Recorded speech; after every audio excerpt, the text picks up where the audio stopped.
સમજીએ માર્કેટ અવર્સમાં જ નંબર હતા ગઈકાલે, પરંતુ આજે સ્ટોક રિએક્શન આપી શકે છે કારણ કે પ્રોફિટ 70% વધ્યો છે, આવકમાં વધારો છે, એબિટા જુઓ, માર્જિન્સ બધા નંબર્સ એક સારા બતાવી રહ્યા છે. અને ઇનફેક્ટ કોલ પણ જે રીતે કંપનીનો અહીંયાથી આફ્ટર નંબર્સ જે અર્નિંગ કોલ હતો એમાં પણ દીપેન્દર ગોયલની જે પ્રેઝન્સ હતી એ પણ ઘણી મહત્ત્વની હતી. જે રીતે ઓવરઓલ આપણે જોઈ રહ્યા છીએ કે એક લીડરશિપ ઓલરેડી પ્લેટફોર્મ સ્ટોક્સમાં આ કંપનીની છે, પરંતુ આ નંબર્સને કંપનીને ફંડામેન્ટલી કઈ રીતે સમજવી જોઈએ?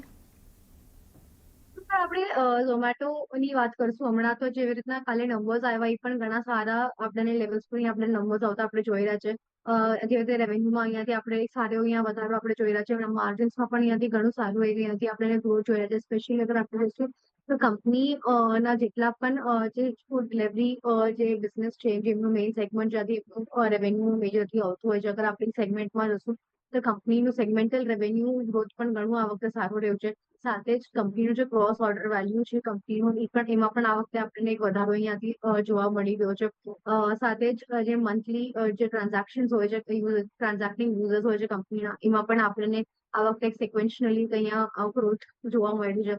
સાથે કંપનીના જેટલા પણ રેસ્ટોરન્ટ પાર્ટનર્સ છે ત્યાં પણ આપણે એક સિરીઝ જોયું છે. સો ઓવરઓલ આપણે આ સેગમેન્ટમાં જોઈશું તો હરેક પેરામેટ્રિક્સથી આપણને એક સારી એવી ગ્રોથ જોવા મળી છે. સાથે જ કંપનીના અગર આપણે બીજા સેગમેન્ટ્સની વાત કરશું, જે એમનું બ્લિંકિટ છે, હાઇપર પ્યોર છે, એ સાઇડથી પણ એમનું ઘણું સારું આ વખતે ટ્રેક્શન રહ્યું છે. અને કંપની એઆઈને લઈને એઆઈ એનેબલ કરી રહી છે એમના પ્લેટફોર્મ પર, અને એમના ટેકનોલોજી જે એમની પ્લેટફોર્મ પર છે એ હજી ઇન્ક્રીઝ પણ કરી રહી છે. આગળ ચાલતા હજી એક સારી ઓપ્ટિમિસ્ટિક આપણને એક ગ્રોથ ટ્રેજેક્ટરી કંપનીના માટે આપતી હોય છે. તો આપણે નંબર્સ પર્સપેક્ટિવથી આપણે એક સારો એવો સુધાર તો અહીંયા જોઈ જ રહ્યા છે. સાથે હરેક ફંડામેન્ટલ લેવલ્સ પર પણ આપણે એક સારો અહીંયા ગ્રોથ જોઈ રહ્યા છે. તો યસ, લોંગ ટર્મ માટે જે આનો આઉટલુક છે ઘણો ફેવરેબલ બની રહ્યું છે.